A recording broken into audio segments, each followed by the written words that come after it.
Before you begin, remove the base enclosure, battery, and wireless LAN module.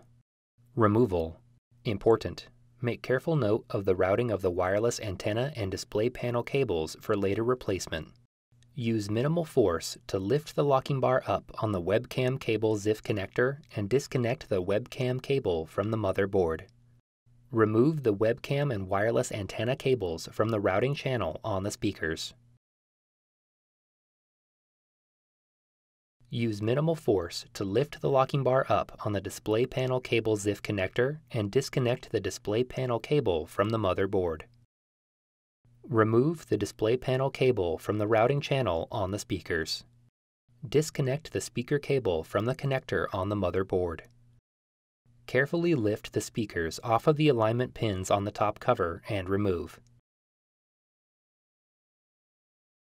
Reverse this procedure to install the speakers.